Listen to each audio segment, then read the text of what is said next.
এক ফোনে গায়েব 3 লাখ, কেওয়াইসি করার নাম করে আবারও অনলাইন ব্যাংক প্রতারণা। এবার প্রতারণার শিকার হলেন উত্তরপাড়ার বছর 77 পৌর বিশ্বজিৎ ভট্টাচার্য।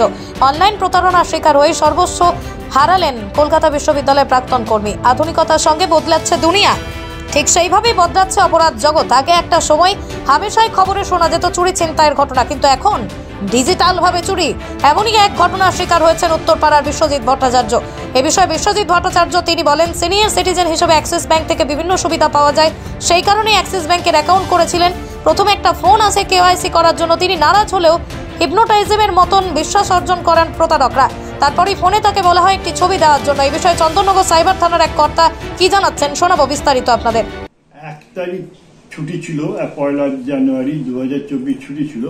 2 তারিখ সকালবেলা একটা মেসেজ এলো যে আপনার অ্যাকাউন্ট থেকে 2000 টাকা চলে গেছে বা আপনার ব্যালেন্স নীল। সঙ্গে সঙ্গে আমি ব্যাংকে চলে যাই, গিয়ে ব্যাংকে পাসবুকটা এন্ট্রি করতে দিই।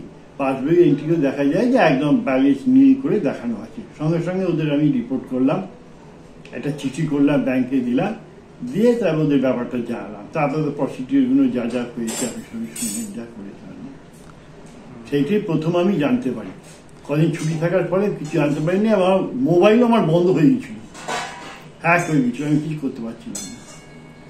মানে সেটাও সাইবার সেরে গিয়ে তারপর ওরা মোবাইলটা খুলে দিয়েছে, দিয়ে তারপরে আমি মোবাইলে করতে পারি। কোন ব্যাংকে অ্যাকাউন্ট ছিল? Axis bank Uttarpara branch. মোট কত টাকা আপনার প্রতারণা হলো? আমার টোটাল গেল ইন্টারেস্টটা নিয়ে 3,08,700 মতো।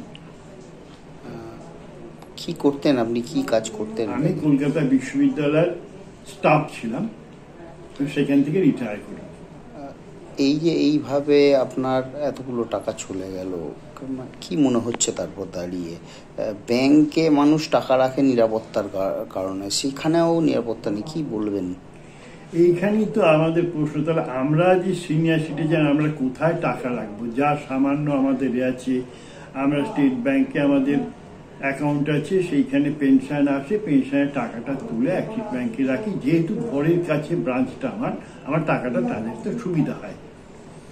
কিন্তু এখন তো বন্ধ করে দিয়েছি অ্যাকাউন্টটা। এখন তো আমাদের চিন্তার ব্যাপার যে যদি পেনশনের ব্যাপারও হাত পড়ে বা কোনো রকম যদিও আমি ওদের জানিয়ে দিয়েছি স্টেট ব্যাংকেও, কিন্তু চিন্তাটা থেকেই যাচ্ছে যে এই বয়সে এসে এইরকম একটা প্রবলেম ফেস করতে হয় বারবার, তাই তো মুশকিল। ব্যাংক কর্তৃপক্ষ কি কোনো আশ্বাস দিয়েছে? না, আশ্বাস কিছু দিতে পারেনি। আশ্বাস একমাত্র সাইবার সেলই দিয়েছিল যে যদি ইউপিআইতে জমা পড়ে থাকে তাড়াতাড়ি তারা পেয়ে যেতে পারি, এরকম একটা কথা ওরা বলেছিল। ব্যাংক কোনো কথা বলেনি।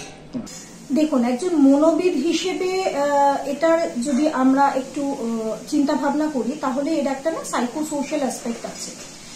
ওয়ান্স এগেন, যেহেতু ডিজিটাল ইন্ডিয়া ডিজিটালাইজড হয়ে গেছে, স্বাভাবিকভাবেই এখন মানুষ কিন্তু অনেক বেশি নর্মাল টাকার থেকে প্লাস্টিক মানি নিয়ে ঘোরে, বা ফোনে আমরা খুব ইউজুয়ালি আমরা এটার সাথে use to Google pay, phone pay, Paytm এগুলোর সাথে, এবং অনলাইন ট্রানজাকশনের সাথে স্বাভাবিকভাবেই কিন্তু আমরা দেখতে পাচ্ছি এই যে একটা উত্তরণ, টেকনিক্যালি যে একটা উত্তরণ হয়েছে আমাদের সমগ্র ভারতে, তার সাথে সাথে কোথাও ক্রাইমেরও কিন্তু একটা টেকনিক্যাল উত্তরণ হয়েছে। পকেট ছিনতাইবাজ বা স্ন্যাচার্স আমরা যাদেরকে বলি, তাদের থেকে এখন কিন্তু সাইবার ক্রাইম অনেক বেশি বেড়ে যাচ্ছে। এবং কোথাও দাঁড়িয়ে যেহেতু ছোট থেকে বড় সবার হাতে এই ল্যাপটপ বলুন, মোবাইল বলুন, বা টেকনিক্যাল যে পাওয়ার, টেকনোলজির যে পাওয়ার, সেটা যেহেতু ভীষণ সহজলভ্য, স্বাভাবিকভাবেই কিন্তু ছোট থেকে বড় সবাই এর পজিটিভ এবং নেগেটিভ দুটো দিকের মধ্যেই যাচ্ছে। এবং একটা জিনিস তো আমরা সবসময় জানি যে ভালোর থেকে খারাপ অনেক বেশি টানে মানুষকে, সুতরাং খারাপের দিকে ঝোঁকটা থাকছে। এবং আমরা অনেক সময় দেখতে পাই, যখন টিভিতে দেখা যায় যে প্রশাসন থেকে ধরে অনেক কম বয়সী হ্যাকার্স যারা রয়েছে তারা এর মধ্যে রয়েছে।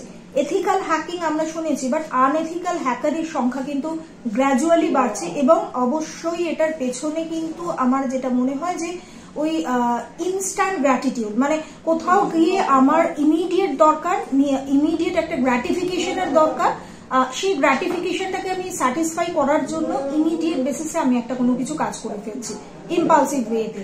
সেই জায়গাটা থেকেই কিন্তু আমার মনে হচ্ছে আজকের সমাজে এইভাবে সাইবার ক্রাইম বা হোয়াইট কলার ক্রাইম, যদিও ক্রাইমের কোনো কলার হয় না বলেই আমি মনে করি, কিন্তু তারপরেও এই ক্রাইম বেড়েছে।